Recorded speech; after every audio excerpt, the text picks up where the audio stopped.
프랑스에 여행을 가보신 분도 아마 있으실지 모르겠습니다만은 프랑스의 가장 유명한 관광 명소 하면은 어디가 있죠? 그렇죠. 에펠탑이 가장 유명하고 또 루브르 박물관, 또 베르사유 궁전, 또 어디가 있죠? 몽마르트 언덕, 예, 그런 것도 다 유명하죠. 예. 그리고 또 한 가지 유명한 게 있는데 그 개선문이라고 하는 곳입니다. 이 개선문은 나폴레옹이 만들었습니다. 나폴레옹이 만들었는데 재밌는 거는 나폴레옹은 이 개선문을 만들었지만 이 개선문을 한 번도 통과를 못했다 그래요. 통과를 했는데 언제 통과했냐면 죽고 나서 시체로 개선문을 통과했다고 합니다. 재밌는 일이죠. 그리고 이 개선문 하면은 이 원조가 로마의 개선문입니다. 이 프랑스의 이 개선문도 로마의 개선문을 본따서 만들었는데 이 로마의 개선문은 누가 만들었냐면 바로 그 유명한 콘스탄티누스 대제, 우리 기독교를 공인한, 기도 313년에 기독교를 공인한 우리 콘스탄티누스 대제가 그 밀비우스 다리 전투에서 막센티우스를 물리치고 이제 로마 제국을 다시 재통일합니다. 분열됐던 로마 제국을 재통일하면서 황제로 등극하면서 그때 개선문을 세운 거예요. 로마의 개선문을. 그런데 이 조건, 이 개선문을 통과하려면 까다로운 조건이 있다고 합니다. 있었다고 해요. 그걸 이제 어떤 역사가 그걸 밝혀냈는데 아무나 왕이라고 해가지고 장군이라고 해가지고 그냥 자기가 개선문을 통과하고 싶다고 해서 통과할 수 있는 게 아닙니다. 그 개선문을 통과하기 위해서는 조건이 있는데 몇 가지가 있어요. 첫 번째로는 전쟁에서 승리를 해야 되는데 반드시 외적과의 싸움에서 승리해야 돼요. 그러니까 국내의 어떤 싸움이 아니라 외국 군대를 물리쳐야만 개선문을 통과할 수 있고, 그 다음에는 그냥 싸워서 이기는 정도가 아니라 외국 군대 5천 명 이상을 죽여야 돼요. 5천 명 이상을 죽여야만 개선문에 통과할 수 있고, 또 뿐만이 아니라 아군은 아주 적은 사람이 죽어야 돼요. 예, 아군의 피해는 아주 적어야 돼요. 예. 아주 까다롭죠. 그 다음에 또 한 가지 그 조건이 있는데 그 전쟁의 결과로 영토가 확장이 돼야 돼요. 예, 그냥 싸워서 이겼다가 아니라 영토가 확장이 돼야 됩니다. 그리고 잃었던 영토를 수복하는 그건 안 돼요. 영토가 넓어져야 돼요. 그러니까 굉장히 까다로운 조건이죠.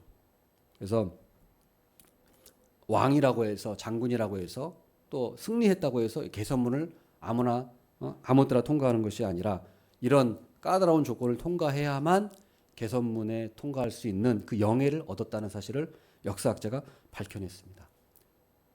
자, 그런데 오늘 예수님은 어떻습니까? 바로 예루살렘에 개선식을 하시는 거예요. 예루살렘에 입성하신 개선식. 그런데 예수님의 모습은 어떻습니까? 그 로마의 그 황제가 그 수많은 포로들을 붙잡고 앞에 내세워 가지고 또 수많은 나팔과 또 수많은 사람들이 도열해서 그 로마 황제의 승리를, 전쟁의 승리를 축하하는 그것과는 비교가 될 수 없죠. 예수님의 그 예루살렘 입성 모습은 그거에 비하면 아주 사실은 그냥 우스운 거예요. 우스운. 어떻게 보면 사람이 보면은 저게 무슨 개선식이야. 저게 무슨 왕의 행차야. 마치 그냥 어떻게 보면 그냥 각설이가 자기가 그냥 왕이라고 말하면서 그냥 예루살렘에 들어가는데 그냥 거지랑 장애인들이 좋다고 그냥 이렇게 환호하는 그 수준? 다른 사람들이 봤을 때는 사실 거의 딱 그 수준밖에 안 되는 거예요. 사실은 그래요. 그 예수님의 그 예루살렘에 입성하신 모습은 초라한 모습 그 자체예요. 그것도 말도 아니고 위풍당당한 백마, 흑마도 아니고 나귀. 그 나귀 새끼, 그거를 타고 오셨잖아요. 그 예수님이 또 얼마나 화려한 옷을 입으셨겠습니까? 그 초라한 그런 소박한 옷을 입으셨겠죠. 예수님은 그런 모습이니까 얼마나 반대되는 모습입니까? 그런데 예수님을 환영한 사람들은 다 눈먼 자, 장애인들, 거지들, 뭐 어린아이들 이런 사람들이에요. 예루살렘 입성할 때 환영한 사람들이. 예. 뭐 힘 있거나 뭐 지도자거나 이런 사람들이 없었어요. 예수님을 환영한 사람들이요. 그때 사람들이 뭐라고 외칩니까? 호산나 다윗의 자손이여라고 외쳤어요. 사람들이 호산나 다윗의 자손이여라고 외쳤습니다. 호산나. 호산나는 찬양에도 많이 나오고 우리가 많이 우리가 찬양할 때도 말하죠. 호산나는 이 당시에 어떤 왕의 행차 또는 메시아를 바라면서 또 예배 드릴 때나 이런 것도 마찬가지로 예배 의식에서도 많이 쓰였던 말이라고 합니다.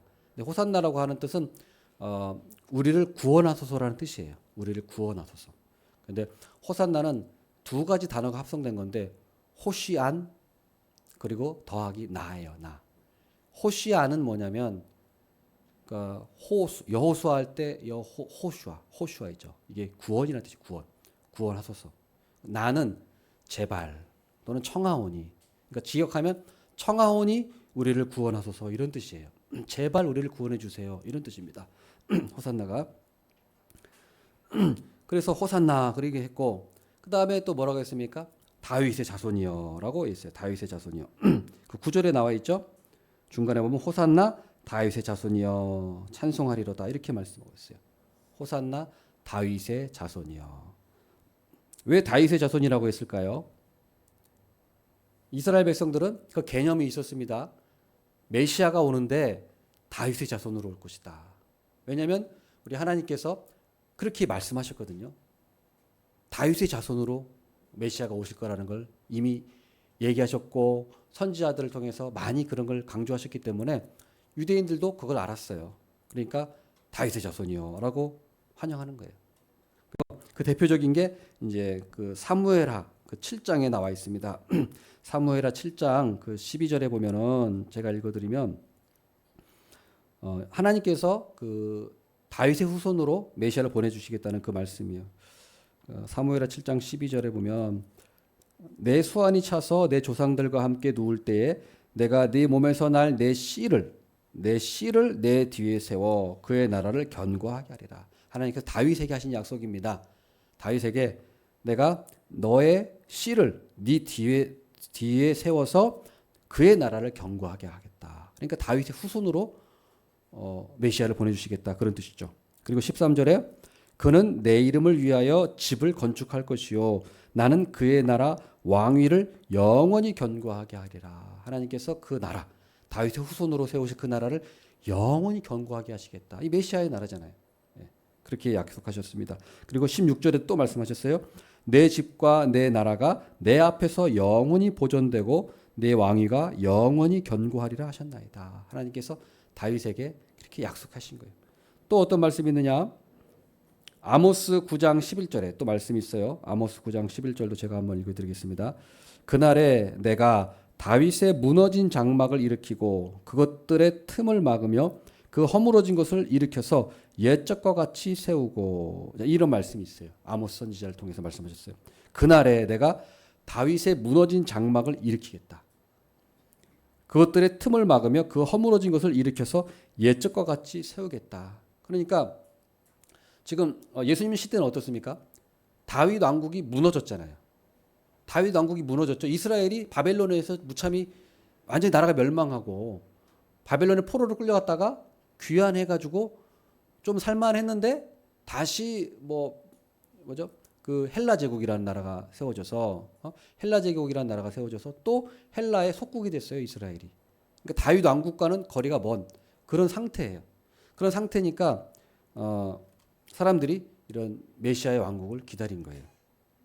자, 그리고 사람들이 근데 오해가 있었어요.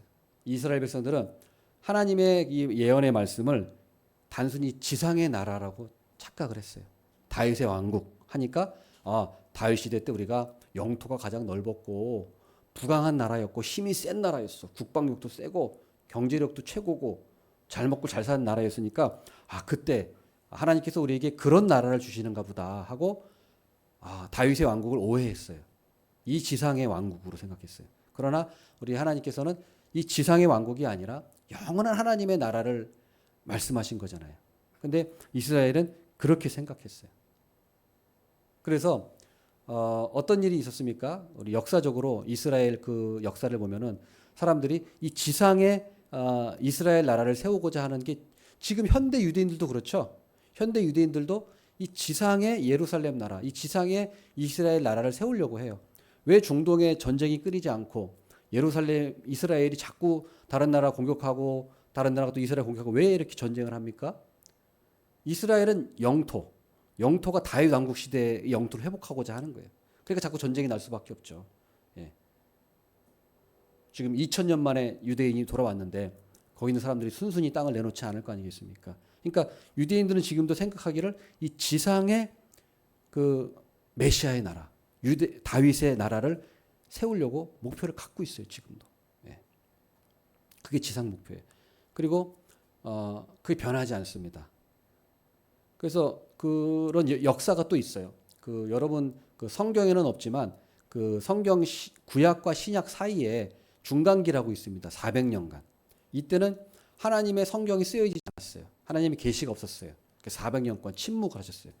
그런데 요 400년 기간 동안에 그 외경이 있죠. 외경. 정경. 우리 성경 66권이 아니라 외경이라는 게 있어요. 그래서 천주교는 그걸 받아들였죠. 외경이라고 해서. 그래서 거기에 보면 어떤 게 있냐면 마카비서라는 게 있어요. 마카비서.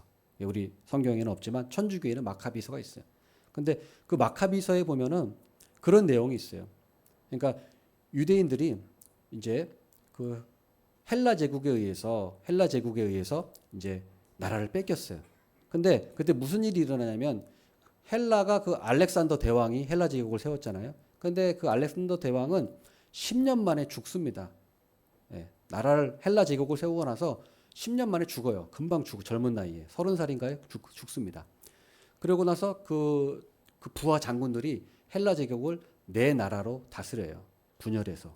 근데 그 당시에 그 이스라엘 지역을 다스렸던 그 나라가 셀류쿠스 왕조라는 왕조가 있어요.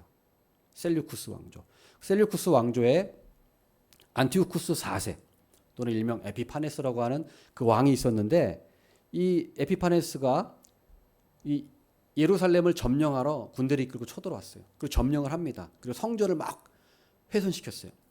그러면서 성전을 막 무너뜨리고 훼손하면서 뭐 했냐면 성전에다 돼지고기를 일부러 세워냈어요. 유대인들은 돼지고기를 혐오하잖아요. 하나님이 그 돼지고기를 먹지 말라고 했으니까. 일부러 그걸 알고 돼지고기를 막 성전에 갖다 놓은 거예요.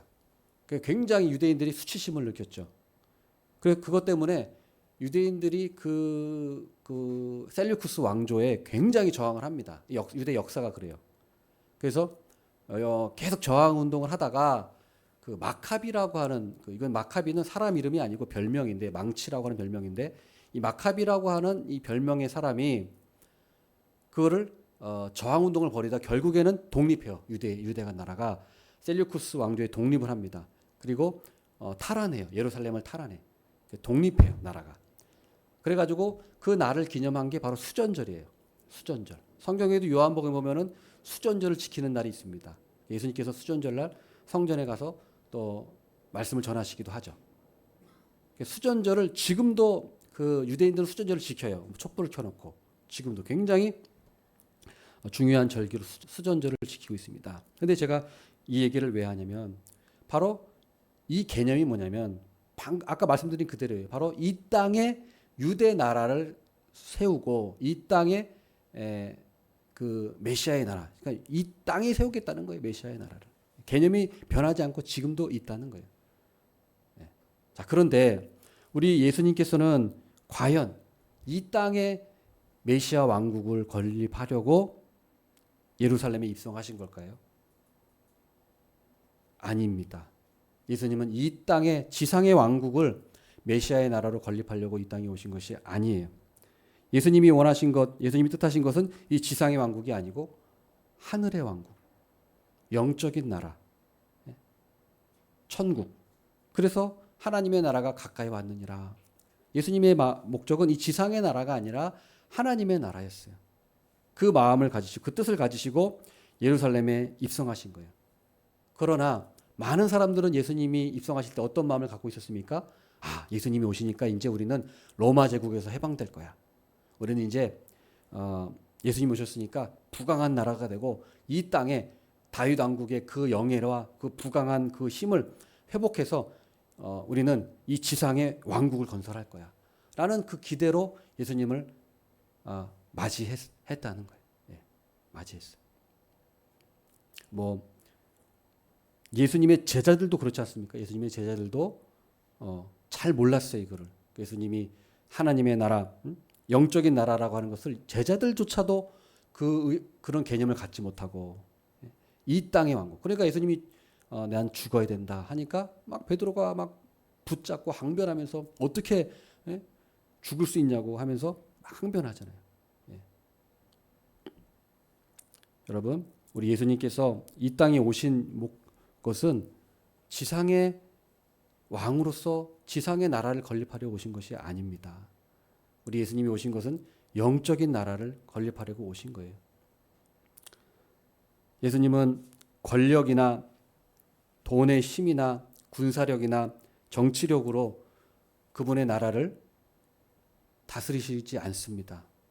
우리 예수님은 억압하시거나 정복하셔서 힘으로 막 사람을 눌러가지고 이 세상의 왕처럼 막 정치력으로 돈의 힘으로 권력으로 그 나라를 건립하려고 하신 것이 아니에요. 예수님은 그럼 무엇으로 건립하셨습니까? 십자가 죽으심으로. 다시 말하면 뭐예요? 희생과 섬김으로 메시아의 나라, 하나님의 나라, 예수님의 나라를 천국을 세우시는 거예요.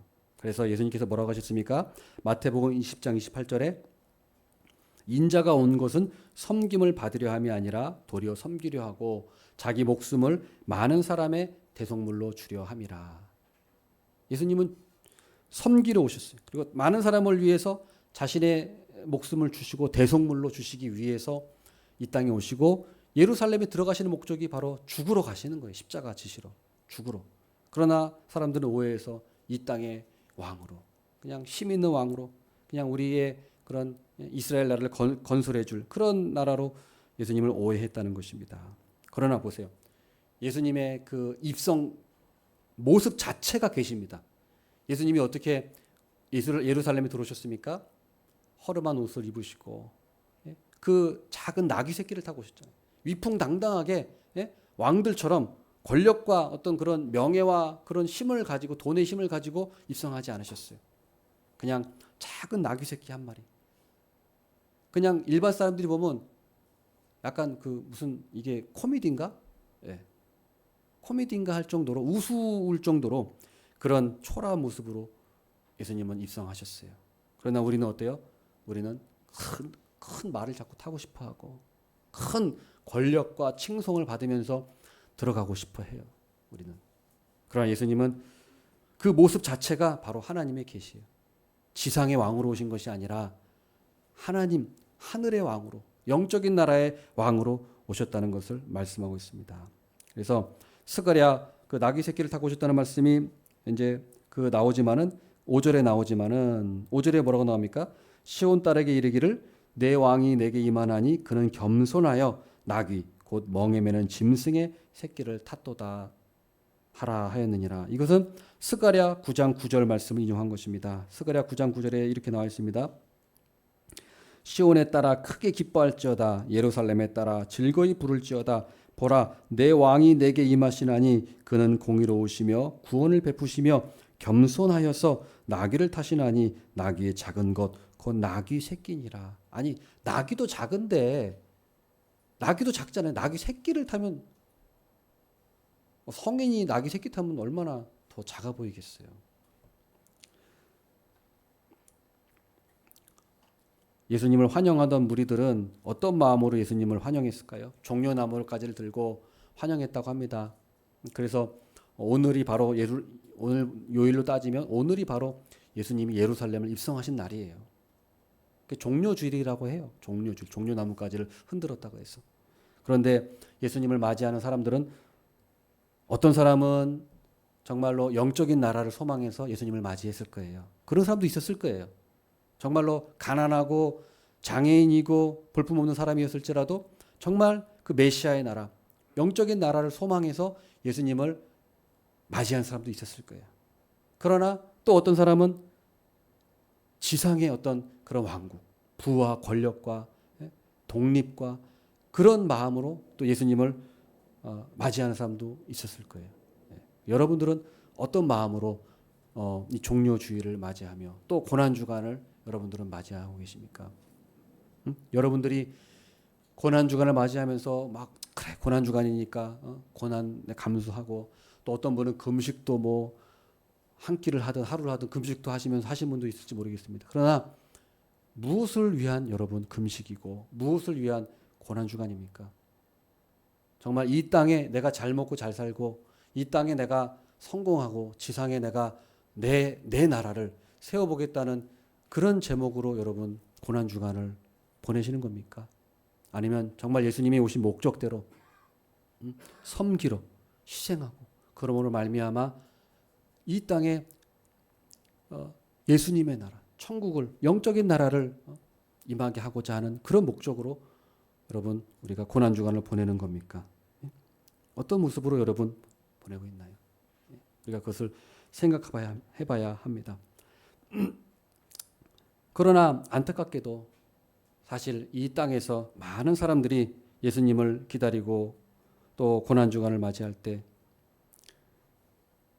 이 땅에서 부를 쌓고 권세를 누리고 자신의 힘으로 사람을 억누르려고 하는 그런 사람들이 또 얼마나 많이 있습니까? 뉴스를 보니까 그 마야광 박광렬이라고 하는 사람이 인천공항에서 그렇게 위풍당당하게 들어오는 모습을 보았습니다. 여러분 다 보셨을 거예요. 마치 왕의 행차처럼 자기의 죄인이라는 모습은 없고 얼굴 뻣뻣하게 당당하게 딱 들어왔어요. 어떤 그 심리학자가 그걸 분석한 걸 들어보니까 자기가 신적 존재라는 걸 과시한다는 거예요. 자기가 그 박광렬이라고 하는 사람은 자기를 신으로 여기고 있대요. 왜냐하면 감옥에 있어도 자기가 말해서 저 사람 죽여. 그러면 죽어요. 이렇게 해. 그러면 이렇게 되는 거예요. 감옥에 있지만 박광렬이 말하는 대로 다 된대요. 그런 어마어마한 권력을 누리면 헤어나오질 못한다고 합니다. 사람이. 그 권력의 맛에 취해가지고 자기 말한 대로 다 되니까 완전히 사람이 자기를 신으로 생각한대요. 그 권력의 맛이 엄청나다는 거예요. 여러분 우리 교회나 우리 그리스도인들도 이 정도까지는 아닐지라도 혹시 그것에 우리가 취해서 다른 사람을 억누르고 권세를 부리고 그렇게 해서 자기의 나라를 만들어 가려고 하는 모습은 없지 않습니까? 있지 않습니까? 불행하게도 사실 없다고 할 수가 없어요. 지금 교회에서도. 여러분 말씀을 맺겠습니다. 이제 내일부터 우리 이제 고난 주간이 시작됩니다. 그냥 무조건 고난 주간이니까 그냥 고생하면서 좀 뭐 해야지. 그러면 아무 의미가 없습니다. 고난 주간이니까 그냥 뭐 해야지.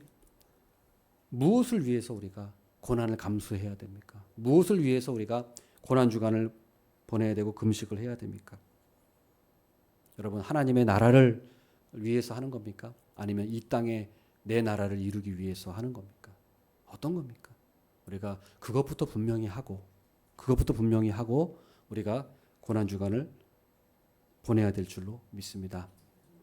기도하겠습니다.